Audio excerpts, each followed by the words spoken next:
13th of June 2008, I speak at the We Need to Talk event at Camden Town Hall. We're discussing the systems that I've always discussed. We're talking about abuse of women online. We're discussing how women have been silenced in political debate. I didn't know that Kelly J. Menschel was actually a fascist. I didn't know she was there to reproduce her identity, and I was there to discuss that. We meet away from the venue. The activists targeting us are so dangerous we can't announce the venue. Magdalene Burns speaks at that event. And by the way, I'm so sorry, Nicola. I'm really sorry. I do my first YouTube video. I was asked if I would do it. I didn't want to do it. I don't like being visible. I actually turned out to really like them doing them.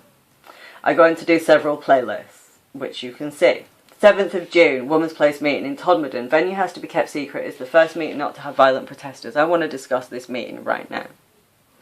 So, the systems that I'm discussing, including our welfare system, are always subject to consensus. I didn't do that. So immediately this meeting is about, we won't be discussing anything but the left.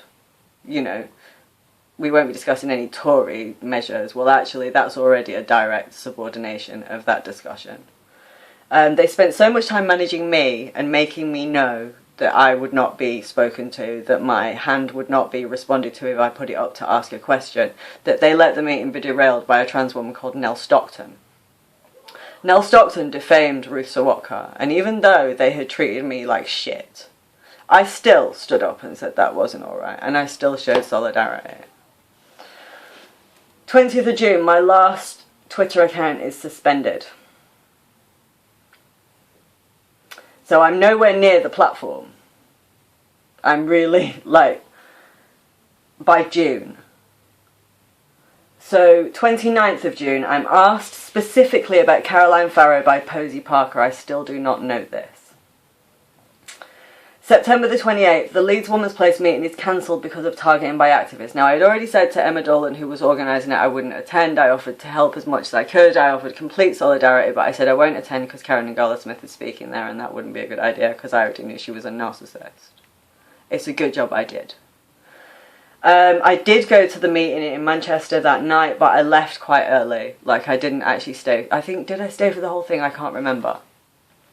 But even then, it was very clear that Posey was interested in the Posey show and not much else. 10th of October, I attended a Women's Place meeting at the House of Lords, which Karen is one of the conveners of. I attend with my daughter. It's the day, well, I won't say. We were invited by Lord Mooney. We have lunch with Lord Mooney before the meeting. We leave straight after, even though we're invited to do another couple of things. At this meeting, my thesis, which Karen has read, is validated by both speakers. So in turn, Kathleen Stock, her speech was more or less one section. The legal person saying that that legal analysis had never been done was another section. Karen was the only other person in the room who knew that. And she did, by the way. And that's why she did what she did, because that is what injured her identity. Not anything that I had done. On September the 30th, Joni Walshy engages with the Lisa Muggeridge 9 Twitter account, which was actually not my Twitter account. Somebody else had set it up, but I was using quite often to talk to people. And by the end, it more or less was me just talking. I engage with it for a bit, and I state quite clearly I do not engage with women who are exploiting child rape for the far right, which I always do. I publicly said that I had done this. I made sure that I wrote a post because I knew that I'd started Narcissistic Rage, and really, holy shit, Narcissistic Rage does not cover what this has cost me. So let me be clear, I do not stand with fascists. I do not stand with grown women who want to harm teenage girls on behalf of the Facebook persona of a man like Yaxley Lennon. Not just because those people are disgusting, but because they're dangerous. Because when you trigger the dissonance in their identity the way I did with Joni, they do what Joni did. Nothing can happen around these people but damage. Somebody like Joni, her entire life is measured in how much damage she causes to other people. You stay away from people like that, full stop. 2nd of October, I am informed by R. Drake 98 that I am under investigation for bullying of Caroline Farrow. I cancel the next Correcting a Blind Spot meeting. I realise that that Caroline has been whipped up. I can't ascertain whether Kevin poses risk To be honest, I am so traumatised by realising this has been resurrected around me that I forget that this is actually a few years down the line and I'm stronger and I'm not scared of Kevin anymore. But it is still resurrected, and I cancel correct in a blind spot. I tell him quite clearly he is not to connect me with this woman. He is told by several other people, but he's too busy in his little fucking Twitter mental to even see reality or what he's part of. 7th of October, Dr. Adrian Harrop cites harassment warning from Kevin McDougall, which means that either Kevin or Caroline was in contact with him. I doubt it was Caroline. 20th of October, Dr. Adrian Harrop revealing on Twitter that I had that thing with Ariva when I was 21, which was really, really good, by the way. I've never spoken to Dr. Harrop as far as I'm aware.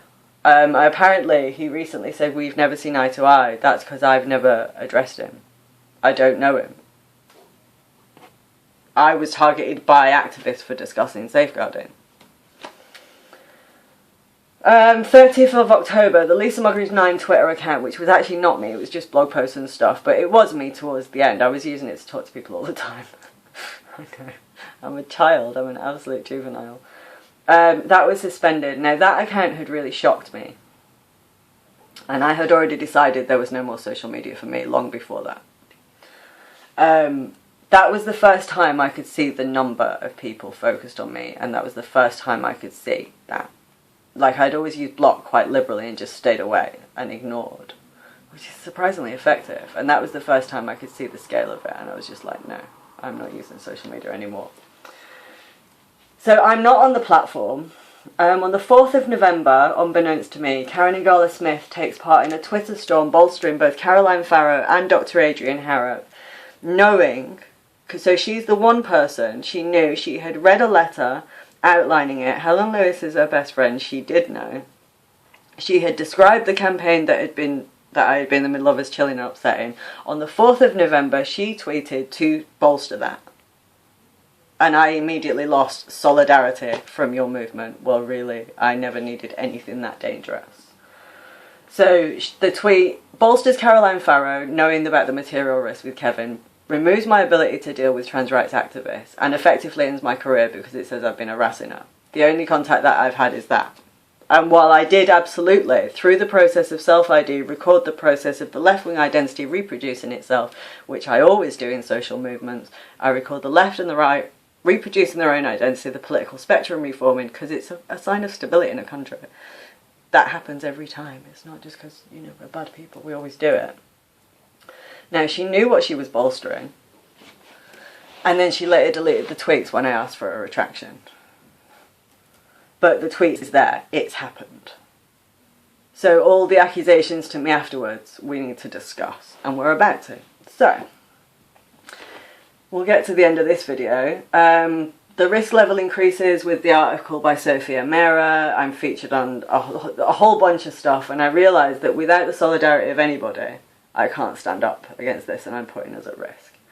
November the 15th, I do a final YouTube video. I'm clearly ill. I'm clearly underweight. Clearly. Nobody has looked at that video and seen somebody who's well. I was ill. This was done to a 6-stone single mother who was ill and terrified, and everybody knew it. To punish me for actually doing the analysis that House of Lords meeting said hadn't been done. And it didn't even stop there. Because what happened when I left social media is disturbing. It's actually beyond disturbing.